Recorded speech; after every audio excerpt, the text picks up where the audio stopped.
Então, só para dar uma abertura muito breve, né? Então, estamos iniciando essa trilha, que faz parte da Jornada do Patrimônio, e falaremos, então, do Minhocão, sobre sua história, sua complexidade, e vamos tentar discutir, talvez, um pouquinho do seu futuro. Não temos poder de decisão, mas a gente tem um poder de reflexão aqui, né? E eu queria muito ouvir o que vocês sabem, o que é a percepção de vocês. Isso, só a capa aqui para a gente lembrar. Botei para a capa, só para ficar registrado. Inclusive, essa fotografia é de uma trilha que fizemos como parte da programação da Jornada do Patrimônio. Foi a última trilha presencial da Jornada do Patrimônio que a gente participou. E foi uma trilha muito agradável, muito, muito única, muito diferente. Inclusive, eu já inicio essa fala aqui fazendo convite para quem tiver a oportunidade caminhar no que hoje, né, o pessoal já chama de Parque Minhocão, né, aos fins de semana, já que essa via ela é aberta para pedestres e fechada para carros, então já fica esse convite, então que essa nossa trilha virtual sirva para instigar vocês a quererem conhecer esse espaço presencialmente. Não conversei, né, o Guilherme vai me ajudar aqui a passar os slides e gerenciar as pessoas que estão tentando entrar, né, os convidados, todo mundo que está tentando entrar na trilha. Então, a nossa trilha começa na Praça Roosevelt. A Praça Roosevelt ela já teve momentos muito difíceis, onde os usos dessa praça estavam muito associados à violência, ao uso de drogas, e por uma demanda da população, essa praça passou por transformações no seu uso. Atualmente, predomina o uso de pessoas para praticar lazer, praticar esportes, né, andar de skate, não sem nenhum conflito, porque eu me lembro muito bem quando foi a reinauguração da praça, onde esse novo uso se fez presente, muitos moradores da região não gostaram, e por conta de barulho, por exemplo, né? Em contraposição, uma parcela boa da população gostou por ser uma área que propiciasse lazer, e quando você tem pessoas que ocupam espaços públicos, né,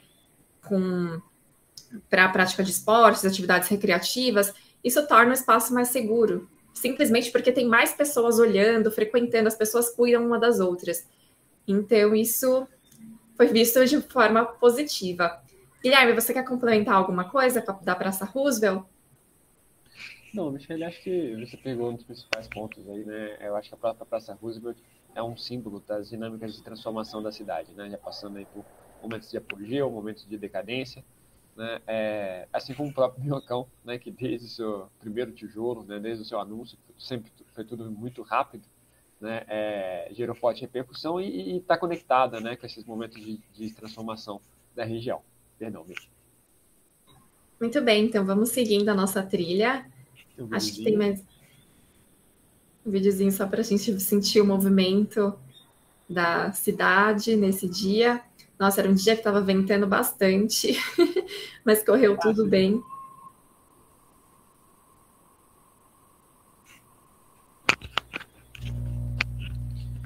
Guilherme, eu acho, se você puder aumentar talvez prender o microfone próximo à gola da sua blusa, talvez ajude.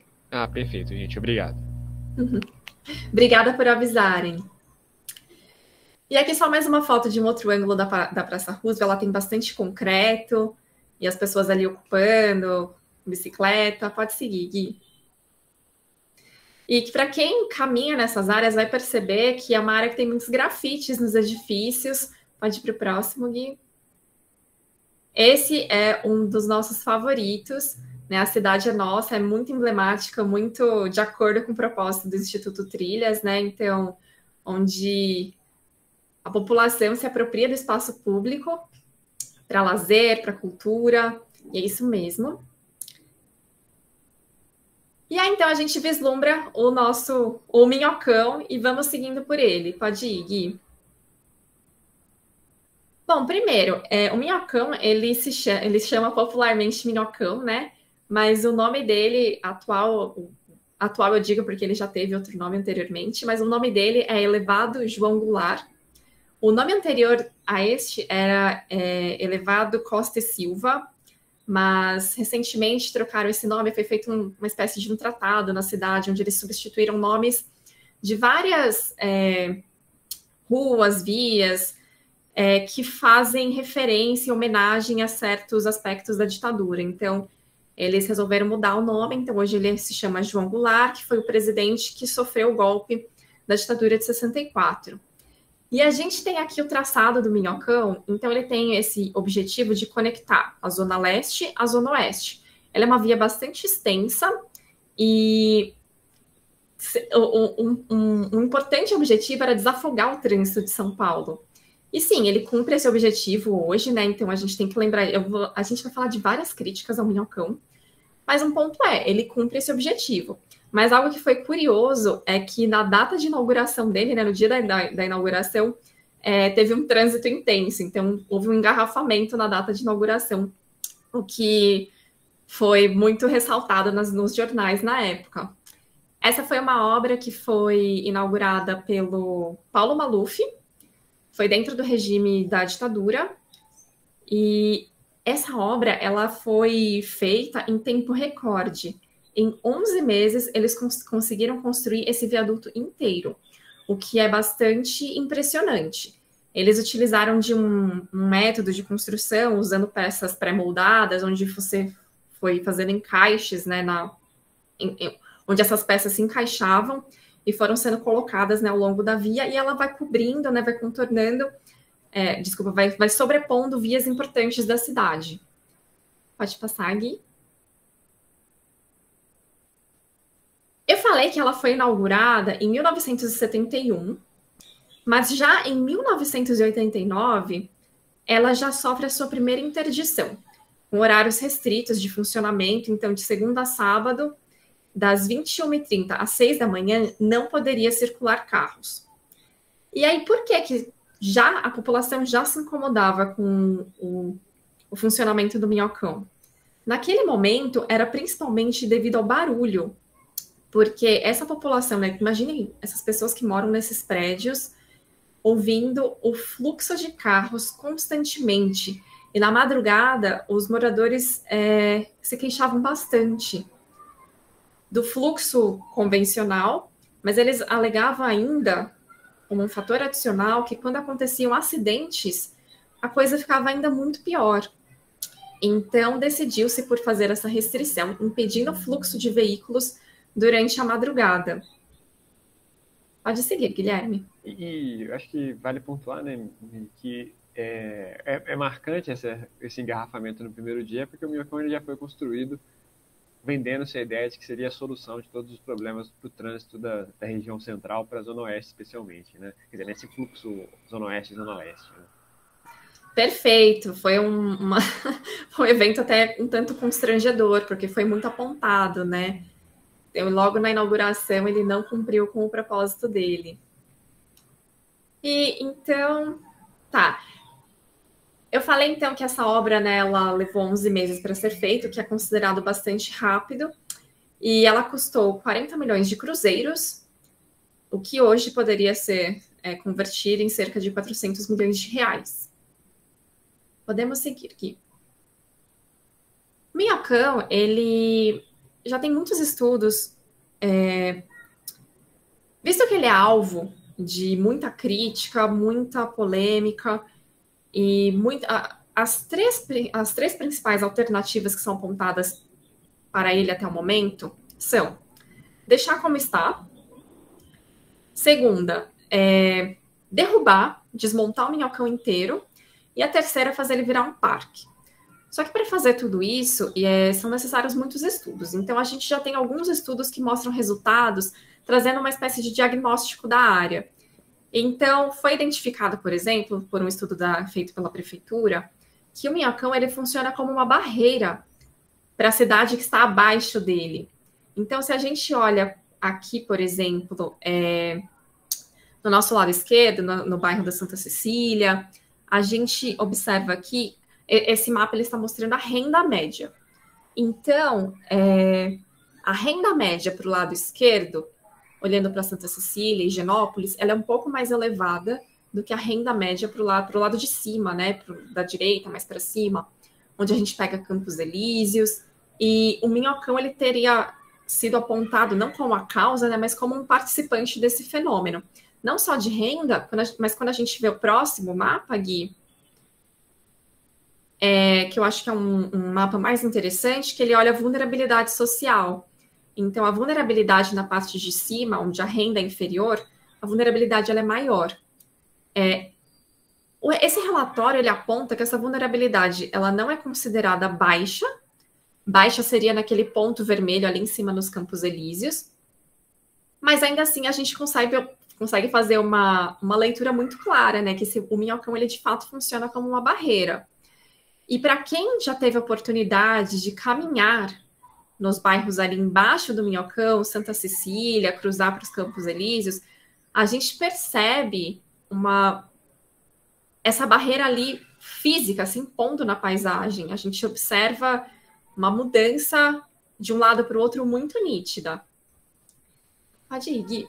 E Michele, acho que é legal pontuar, né, especialmente nessa questão aqui da renda, que a construção do Minhocão é considerada internacionalmente como um dos empreendimentos urbanos, né, que gerou a maior desvalorização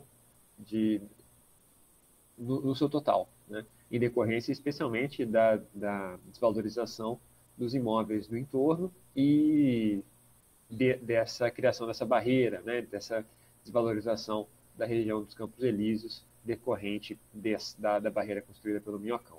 É claro que esse tipo de estudo assim, ele tem algumas margens a críticas, né? A gente não pode levar ele muito a ferro e fogo, mas ele ilustra, né, como que quando um empreendimento ele é mal planejado, ele, apesar de boas intenções, ele pode acabar gerando um impacto negativo social, ambiental e financeiro significativo. Né? Perfeito, Guilherme. Os proprietários dos imóveis ali, eles não ficaram nada felizes com a construção do Minhocão, porque eles viram seus imóveis desvalorizarem muito. E lógico que a gente não pode se pegar apenas a esse aspecto econômico, a questão é que a dinâmica social ali mudou bastante. Então, hoje a gente tem problemas de violência, tem muitos moradores de rua, que são questões latentes, assim, não só dessa área do Minhocão, obviamente, né? São Paulo é uma cidade extremamente complexa, mas está, sim, associado à presença desse elevado. Então, esse é um outro fator de discussão muito interessante, que a população que clama pela derrubada do Minhocão, que não quer que se torne parque, argumenta principalmente em relação a isso. Falar, porque a dinâmica social aqui mudou muito depois da implantação do Minhocão, e eu acredito que vai melhorar depois que removermos. Falando, então, da legislação que permeia o Minhocão, então a gente tem, em 2014, o Plano Diretor Estratégico que determinou a criação de uma lei para que fosse criado o Minhocão. E aí, em 2018, a gente conseguiu essa lei, não, né? A população conseguiu essa lei, era uma demanda da sociedade para, então, a desativação gradual do Minhocão e transformação em parque. Então, na própria lei já está descrito que aos poucos tem que ser desativado, tem que ser restrita a circulação de veículos e tem que ser incentivada práticas culturais, recreativas nesse espaço. E aí, então, foi feito um projeto de intervenção urbana, que foram de onde eu tirei esses mapas que eu estou apresentando para vocês, que é com esse estudo da região toda. Então, foi considerado não só o Minhocão em si, mas todo o entorno da região, olhando, inclusive, para essa população de rua, por exemplo, que é um problema que está associado ao Minhocão. E não só a população de rua, mas também outros problemas relatados, além dos ruídos que eu mencionei, né, para os moradores ali. Muitos moradores relatam a falta de privacidade. Então, quando a gente tem pessoas circulando ali do lado da sua janela, os moradores acabam perdendo privacidade. Podemos seguir? Como é que funciona o Minhocão hoje? A abertura para veículos. Então, a gente tem... ao longo dos anos, foram mudando as regras, então, fechando cada vez mais para veículos e abrindo cada vez mais para o público. Então, atualmente, ele é aberto para veículos apenas de segunda a sexta, das 7 da manhã às 8 horas, e de sábado e domingo ele é fechado para veículos o dia inteiro. Então, nesses momentos, ele é aberto ao público, né, para pedestres, e tem os seus mais diversos usos presentes nesse espaço. Podemos seguir. E aí eu falei, né, e as pessoas, o que elas querem? Porque se a gente começa a olhar para um público só, parece que todo mundo quer que se torne um parque, mas não é bem assim. Pode passar, Guilherme, por favor? Então, foi feita uma pesquisa com uma participação pública em 2019, então, onde a população ela foi convidada a falar sobre o que elas querem no Minhocão, o que é que ele vire, e 47% das pessoas que compareceram nesses ambientes de participação são a favor do desmonte da estrutura. Então, a maioria não quer a permanência do Minhocão. 39% quer que o Minhocão mantenha a estrutura e função, ou seja, que mantenha o tráfego de veículos, e apenas 14% quer a implementação do parque. Essa é uma percepção, né, que foi relatada durante esses momentos de participação pública. Não necessariamente reflete o que a população pensa, reflete sim o que as pessoas que estavam utilizando desses mecanismos reportaram. Então, por isso que é muito importante que a população se aproprie desses espaços e faça sua voz valer. Podemos seguir? E por que muitas pessoas clamam por um parque no Minhocão inspiradas em alguns exemplos internacionais?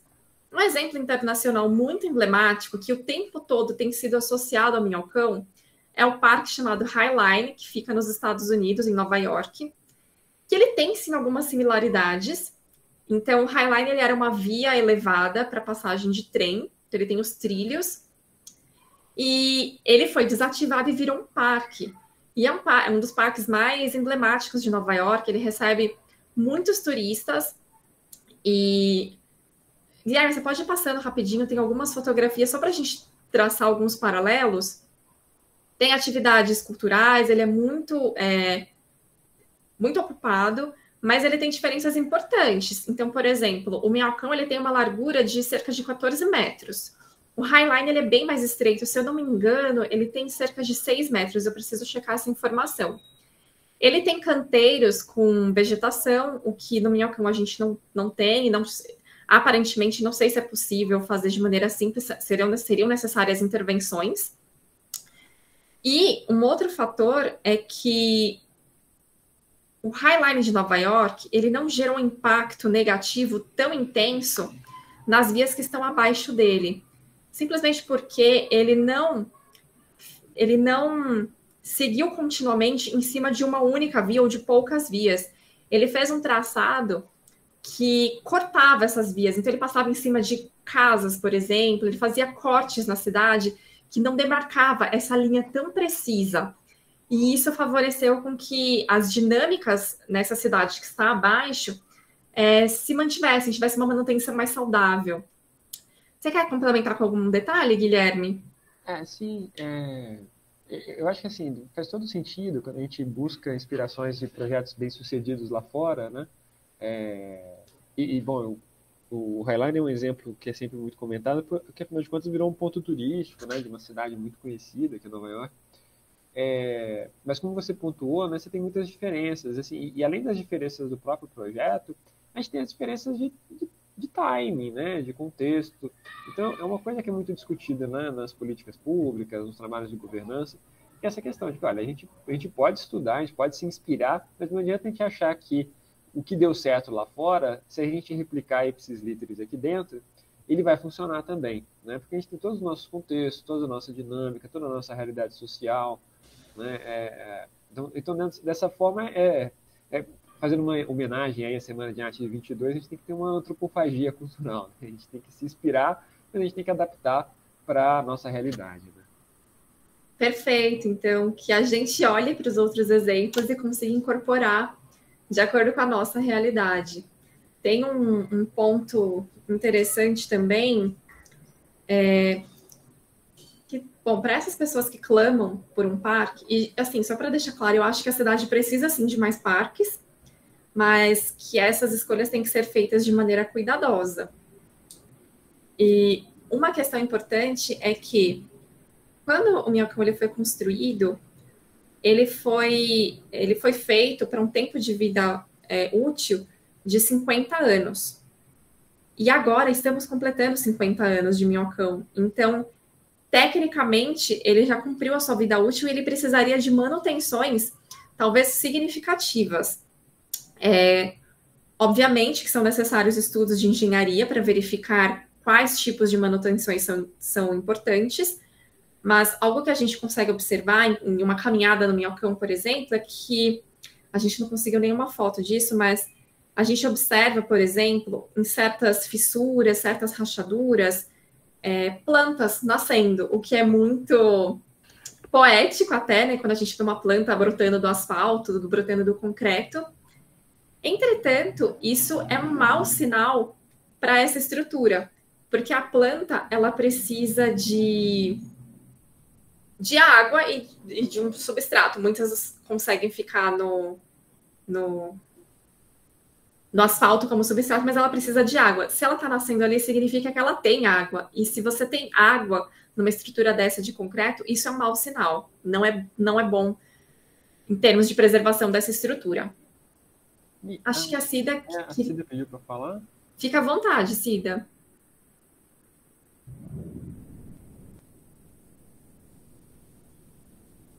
Não sei se foi... Cida, se você queria realmente falar, pode ficar à vontade para compartilhar com a gente. Aliás, todo mundo fique à vontade para falar, interromper em qualquer momento, fazer perguntas. Aqui o espaço para vocês, tá?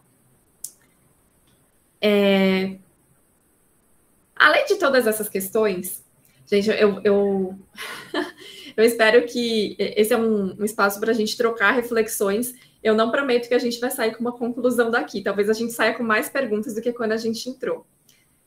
Um outro ponto questionável da presença do minhocão ali, enquanto, né, pensando no seu uso para tráfego de veículos, é a poluição atmosférica. Então, a gente tem nesse gráfico aqui a média de material particulado 2,5. 2,5 é o tamanho dessa partícula, são 2,5 micrômetros. É uma partícula extremamente pequena que, quando a gente inala, ela vai parar no nosso pulmão e ela tem uma facilidade muito grande de se alojar no nosso pulmão e causar inflamações e possivelmente estar associada a câncer. A gente olha aqui essa média horária do minhocão, né, desse material particulado que ele é emitido por veículos, ele está significativamente acima do limite proposto pela CETESB.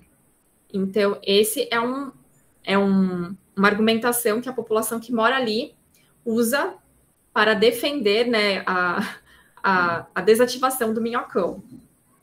E eu fico imaginando, essas partículas são partículas mesmo, apesar de elas serem muito pequenas, elas são partículas, elas se depositam na superfície, e o que eu ouvi de relatos são de pessoas que têm um trabalho muito grande, inclusive, para limpar suas casas, porque essas partículas, elas entram em casa, e você consegue observar pelo depósito nas superfícies, nos móveis. Não exatamente a 2,5, mas a gente tem outros tamanhos de partículas maiores, onde isso fica mais nítido. Pode passar, Gui. Aqui também outra questão dos ruídos. Bom, quem mora próximo de vias de fluxo mais intenso de carros, de avenidas, a gente sabe que os ruídos eles são muito significativos. Entretanto, que essa população que mora ali nesses prédios que margeiam o minhocão, eles relatam que é pior, porque os carros eles estão assim muito próximos das janelas. Então, a gente tem a linha verde determinando o limite em decibéis pela CETESB, e aí a gente tem em vermelho os decibéis que foram observados ali na prática. Então, realmente muito acima do permitido, muito acima do saudável. E a gente sabe que ruídos estão associados a estresse, por exemplo. E a gente já tem uma vida tão tranquila em São Paulo, né? Com mais um ruído para atrapalhar. Podemos seguir, Gui. Um outro ponto relevante, que eu só queria destacar brevemente, são a questão das árvores.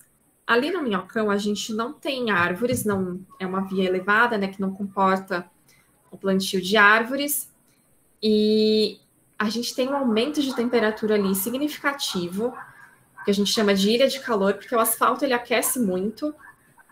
E eu acho curioso, porque mesmo com esse aquecimento do asfalto, atualmente, né, então a cidade ela carece tanto de espaços públicos para lazer, que mesmo com esse calor todo que se concentra ali, as pessoas ocupam esses espaços para andar de bicicleta, para correr, para fazer diversas atividades.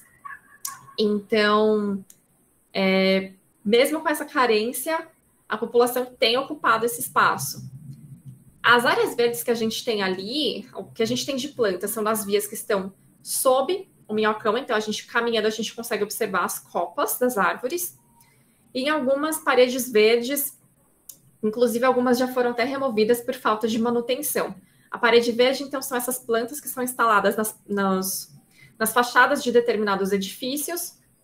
Algumas eram bem bonitas, inclusive, formando desenhos, mas algumas já foram, inclusive, desativadas por falta de manutenção.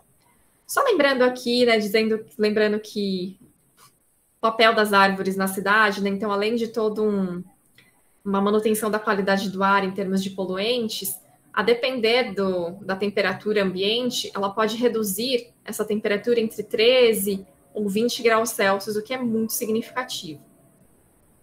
Podemos seguir. E São Paulo só trazendo um dado aqui, a malha urbana de São Paulo tem cerca de 2,6 metros quadrados de área verde por habitante, quando que um valor de referência seria 12 metros quadrados por habitante. Então, só esse parênteses aqui para a gente continuar seguindo. Podemos ir, Gui? Acho que eu vou passar aqui, acho que é um mapa de temperatura da cidade, então a gente vê que as áreas com menos arborização são as áreas mais quentes, sendo que os extremos da cidade, onde a gente tem áreas verdes maiores, né, a gente tem áreas de preservação ambiental, isso faz com que a temperatura fique mais agradável, mais amena, mais fria. Podemos seguir. E, bom, pensando nesses projetos futuros, né, para o Minhocão, então, atualmente a gente já tem uma lei que determina a criação do Minhocão, do Parque Minhocão. Ele é chamado de Parque Minhocão pelos seus usuários, inclusive eu pude observar, já tem até página no Instagram, né, de Parque Minhocão, então, até onde eu entendo, são pessoas ativistas que lutam, né, por esse direito ao parque e se mantêm ali ativos para a gradual implementação desse parque. E para que esse parque seja implementado, né, foi feita uma consulta pública com especialistas e com a população, e foi considerado que esse parque, que todo esse projeto que viria a ser implementado, então, o que queremos para esse projeto? Então, foi decidido os 6 pontos principais que eu trouxe aqui para destacar. Primeiro, teria que ser considerado as ruas abaixo do elevado. Então, nada de olhar só para o parque em cima, porque embaixo é uma área que demanda uma atenção. Não só abaixo, mas nesses arredores do parque também. Então, todas as medidas vão ter que olhar para esses arredores. Teríamos que pensar em todas as atividades que são realizadas ali no parque, as atividades comerciais que são realizadas abaixo do parque, as funções de moradia, de transporte, tudo teria que ser olhado. Observou-se que, a partir de um estudo, a rua Amaral Gurgel, que é uma rua que margeia ali, é uma rua abaixo do Minhocão, ela ficaria, no mínimo, 25% mais lenta. Então, eles teriam que modificar os semáforos para dar mais fluidez ao trânsito. Então, é fato, né? Se você tira uma via, outras podem ficar mais engarrafadas. Então, uma alternativa seria modificar os semáforos.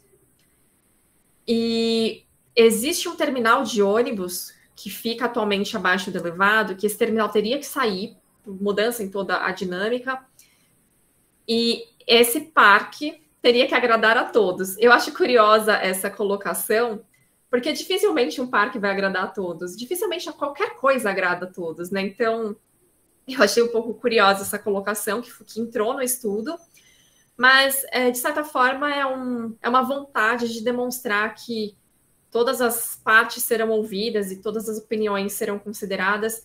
E eu observo alguns movimentos de ativismo em prol do Parque Minhocão, que eles são muito participativos, eles são muito abertos para que as pessoas contribuam com opiniões. Muita gente chega com crítica e esse pessoal engajado convida a falar: se você tem uma crítica, vamos participar das assembleias, das reuniões participativas, porque a gente quer promover diálogo. Podemos seguir, Gui.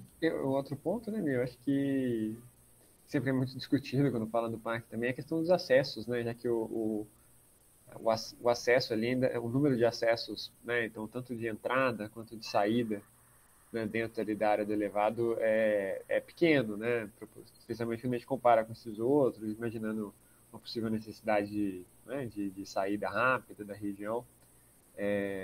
Esse ponto mas e com relação também a essa questão de não agradar a todos, se o evento aqui, que é um evento gratuito, já está tendo tanto problema de tentativa de invasão, né? Imagina um parque como esse, né? Exato. E aí você falou, né, dessa questão dessa infraestrutura que seria necessária para modificar, né, o parque.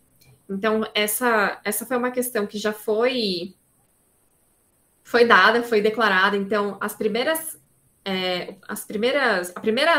intervenções, que seriam necessárias seriam a manutenção da iluminação, que ela precisaria ser incrementada, os acessos, porque é isso, né? Se você está caminhando lá e você quer sair, os acessos eles são muito distantes de um ponto para o outro.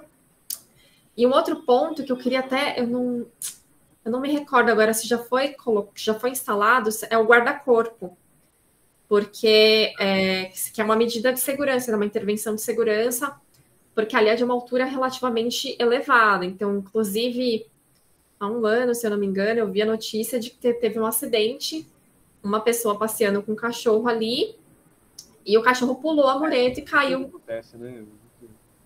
Tem que tomar muito cuidado, né? Tem que se tomar muito cuidado, exato. Então, todas essas medidas já estão, no mínimo, documentadas como necessárias. Eu não sei como anda a implementação delas. E aí a gente tem uma proposta de projeto de parque que foi a proposta vencedora. Então, em 2006, houve um concurso entre escritórios de arquitetura, né, para que esses escritórios mandassem as suas propostas. Esse tipo de prática é bastante comum.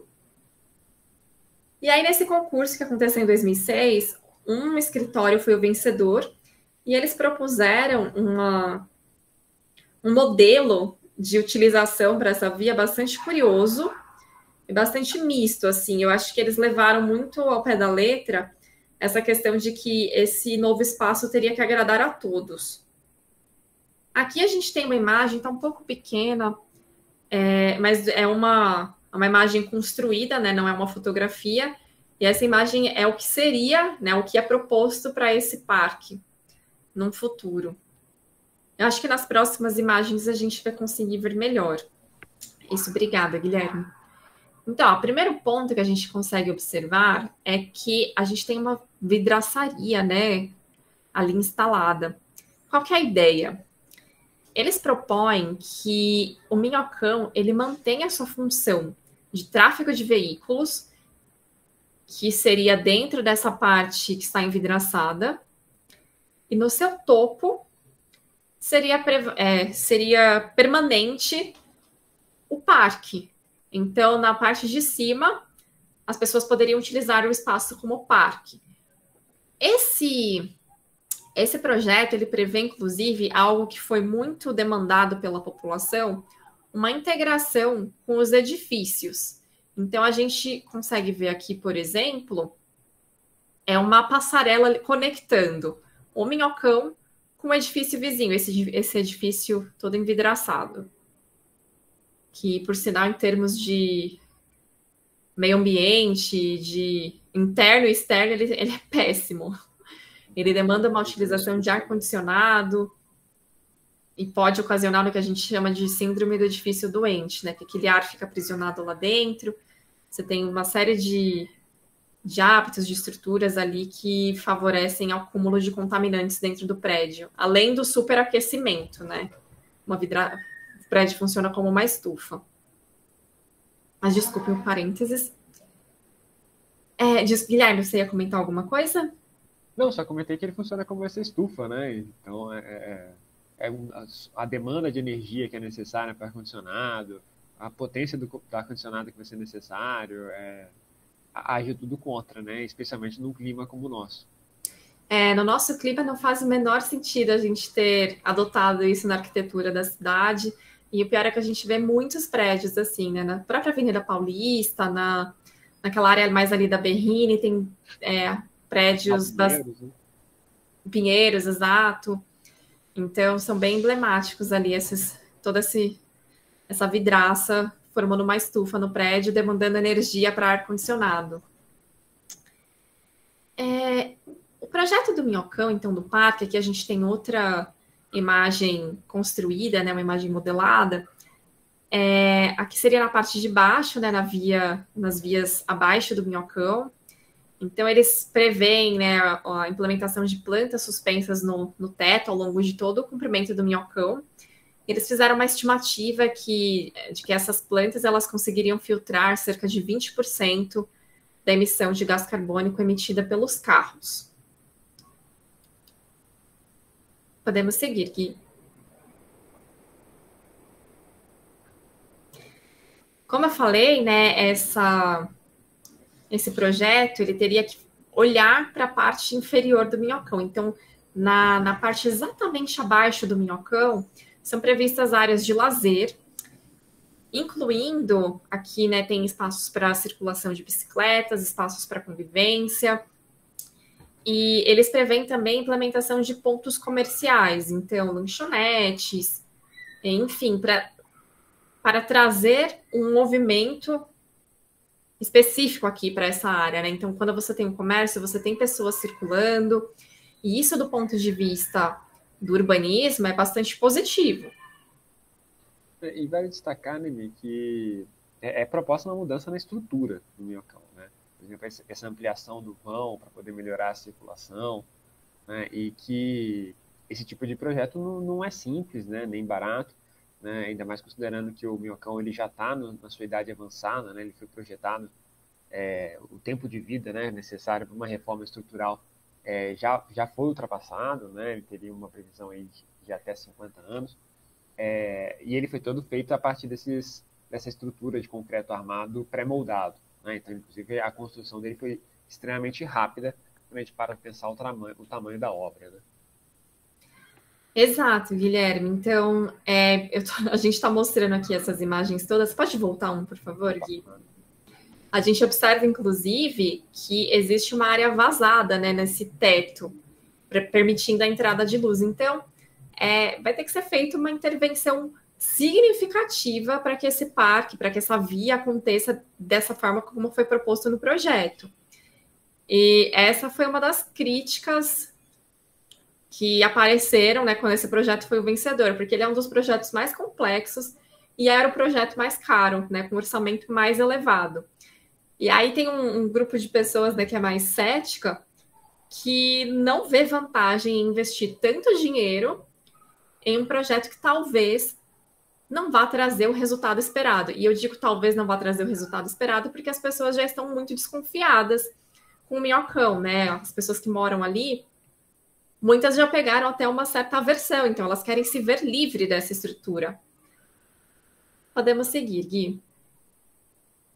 Aqui é um croquis, né, um desenho feito mostrando a integração de um fragmento, né, do Minhocão com a cobertura de um prédio, né? Então a gente tem implementação de jardins, essa passarela conectando os dois espaços. E, assim, de fato, né, um projeto que segue moldes internacionais e que...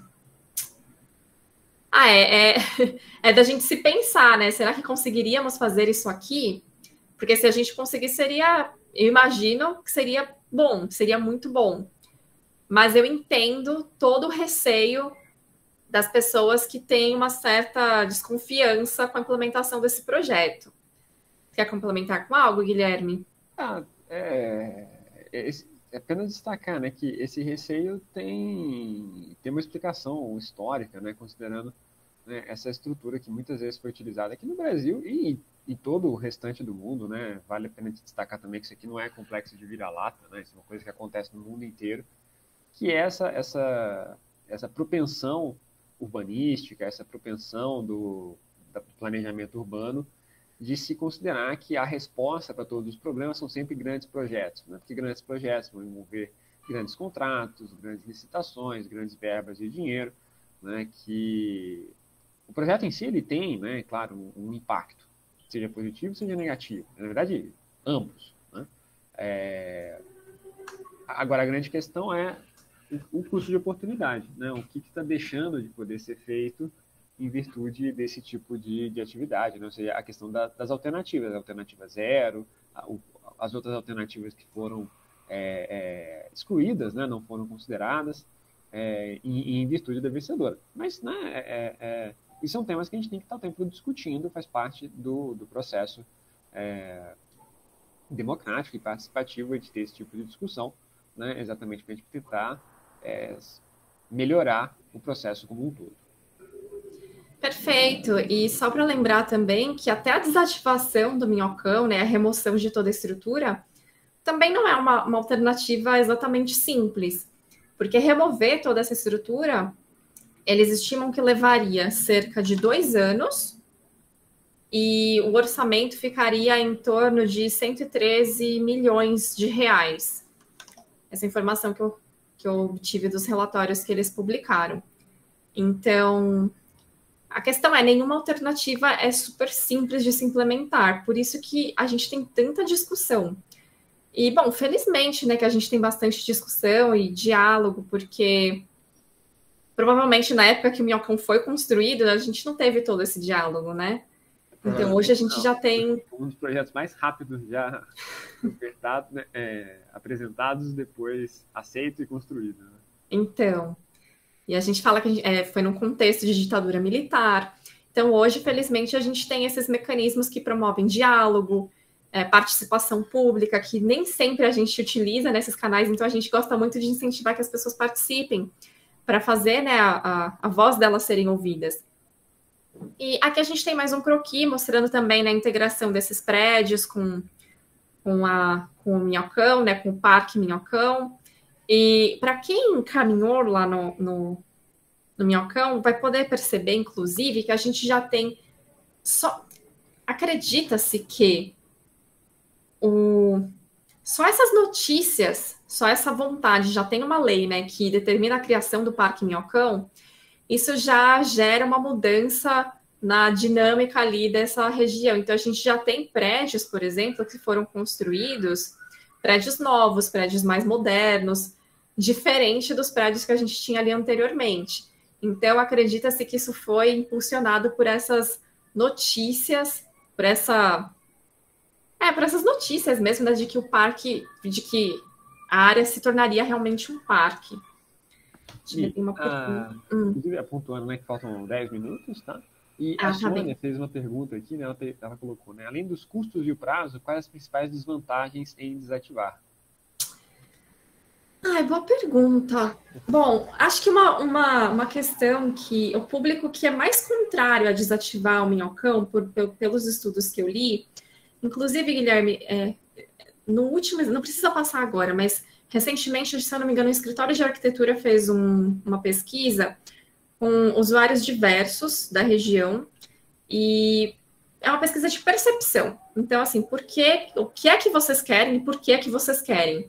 As pessoas que eram a favor de manter o minhocão, mas fazendo com que ele não virasse parque, é porque são pessoas que dirigem. Então, as pessoas que querem continuar usando essa via para se transportar. Esse é o principal ponto de você tirar o minhocão. Então, você vai perder uma via que é uma via importante. Quem dirige na cidade alega que ela vai fazer falta. Você consegue pontuar mais outra desvantagem de remoção do minhocão, Gui? Bom, a acho que você pegou, né? É o principal. É necessário um estudo para poder fazer isso, né? Uma coisa que, inclusive, muita gente desconsidera, às vezes, na hora de apresentar um empreendimento, né? Faz a avaliação de impacto da construção, mas esquece de fazer a avaliação de impacto da desativação, né? Algo que é muito comum na parte da mineração. E o outro ponto que eu me lembro de ser bastante problemático da desativação é a gestão de resíduos do concreto, né? Que vai ser um volume de concreto muito elevado naquela região, né? E isso, né, a obra em si tem toda uma questão de impactos, né, de geração de ruído, de geração de material particulado, né? Você tem hoje, né, um ciclo, né, um processo social que acontece debaixo do viaduto que precisa ser, né, tratado também, e que, a depender de como seria feita essa desativação, poderia ser uma coisa muito brusca, né, muito quase à força, né, como a gente sabe que já aconteceu aqui na cidade de São Paulo em outras oportunidades. Me lembro aqui desses pontos, né, mas tenho certeza que temos vários outros. Sim, sim, com certeza, mas esses são de fato os principais. E podemos seguir. Aqui um último croquis demonstrando, né, como seria a implementação do parque, então com muitas áreas verdes, e óbvio, para a implementação dessas áreas verdes teriam que ser feitas intervenções para que o concreto consiga abrigar corretamente, né, essa vegetação, que não é simples assim. E, gente, só para fazendo a minha pesquisa, né, para essa apresentação, fazendo a atualização dessa pesquisa, fui buscar, né, o que saiu de novo sobre o minhocão. E é sempre mais polêmica, assim, toda notícia que sai tem sempre um porém, uma controvérsia. Então, a última notícia que eu encontrei foi de 3 meses atrás, dizendo que o Tribunal de Justiça decidiu que a lei que criou o Parque Minhocão em São Paulo é inconstitucional. Acho que não cabe entrar aqui no mérito do porquê que eles alegam ser inconstitucional. Tem uma questão talvez um pouco burocrática, mas só para mostrar que essa questão do minhocão, ela está sendo sempre motivo de discussão e sempre motivos de controvérsia. E acho que agora temos o último slide. Foi desse estudo que eu mencionei. Quem se interessar, é um estudo sobre a percepção. Eles fizeram um estudo com um recorte bastante restrito. Esses estudos de percepção, eles geralmente pesquisam com poucas pessoas, mas fazem uma entrevista mais profunda para entender, né, as ideias, como essas pessoas entendem aquele espaço. E o que eu achei interessante é que eles identificaram 3 perfis de pessoas. Então, um público mais cético, um público que não acredita que o parque vai funcionar, e a gente, como eu já mencionei na apresentação inteira, essas pessoas têm os motivos delas. Tem um público que prefere que a via ela se mantenha como via de carros. E o terceiro público, mais otimista, entusiasta, ele gostaria, sim, que o parque se tornasse um espaço de lazer, um parque. E esses 3 públicos, eles têm características muito distintas, né? Então, enquanto o primeiro, que quer que derrube o minhocão, é um público que mora ali e que sofreu as consequências negativas do minhocão ao longo de muitos anos. Esse último público, por exemplo, que quer que se torne parque, é um público que não mora ali, mas é um público que usa esse espaço como um espaço de atividade, como espaço, para lazer. Então, eu tenho aqui a capa do estudo, quem tiver interesse e saber mais, pode pesquisar, que eu não vou me adentrar muito aqui, não. Então, eu agradeço a presença de vocês, estamos encerrando o nosso evento. Fiquem à vontade se quiserem compartilhar algum pensamento, alguma questão, alguma crítica, se vocês têm alguma percepção, se deve virar parque ou não deve virar parque, se vocês concordam com esse projeto ou não. Aqui, eu, pessoalmente, cada vez que eu reflito sobre essa questão, para mim fica mais claro que é uma questão complexa. E um projeto dificilmente vai agradar a todos. Então, a gente tem incertezas, a gente tem muitas pessoas engajadas, com boas intenções, e eu só posso esperar que o que seja decidido com participação pública e que seja o melhor para a nossa cidade. Eu queria fazer uma falinha rápida aqui. E adorei a sua exposição, brilhante, muito boa, nossa, sensacional. E me deu vontade de sair correndo e ir lá para o Minhocão e sentir a sensação que eu senti a primeira vez fazendo trilha com vocês no Minhocão, é de estar voando sobre a cidade. É uma sensação indescritível. Eu acho que essa questão de virar pátria, não, é bastante polêmica, especialmente do ponto de vista do dono do imóvel, né, que foi desvalorizado pelo imóvel. Mas, sem dúvida, o parque é um benefício para a sociedade de modo geral, e eu acho que até, como você comentou, né, os prédios novos, eu acho que vai revalorizar aqueles prédios mais antigos que sofreram muito com a chegada do Minhocão. Eu era menina e lembro bem que a construção do Minhocão foi quase um escândalo na cidade e muito ruim, né? Foi uma coisa muito, muito ruim, realmente. E hoje ter essa utilização pela população é uma coisa maravilhosa. Obrigada, Michele. Maravilhosa a sua palestra. Obrigada, Virgínia, pela participação. Obrigada a todos. O Leonardo, ele fala aqui no chat, ó. Acho que as pessoas que preferem o Minhocão para dirigir seria porque é uma via das poucas, seria uma das poucas vias expressas e sem cruzamentos pela cidade. Exato, eu concordo com essa percepção. Então, quem precisa muito do carro no seu dia a dia, argumenta que o Minhocão facilita muito a vida e que sem o Minhocão as coisas ficariam mais complexas. Então, é um argumento válido também, né? Se a gente está pensando nos usos da cidade, pensando em todos, essas pessoas têm que ser ouvidas também. É um argumento válido, sim. Obrigada pela contribuição. Tem muitas pessoas aqui conhecidas, agradeço. Karine, Márcia, Sônia, Leonardo, Ravi, a Bruna, Tamara, pessoas que a gente já conhece de outros eventos. Acho que a Cida eu não conhecia. Seja bem-vinda, Cida. Fica à vontade para seguir a gente nas redes. A gente sempre tenta promover eventos voltados para a cidade, para o meio ambiente. E tinha mais outras pessoas aqui, mas acho que não ficaram até o final. Obrigada, Ravi. Obrigada, gente. Acho que estamos chegando no nosso momento. Agora sextou, Michele. Sextou. Desejo um ótimo fim de domingo a todos vocês.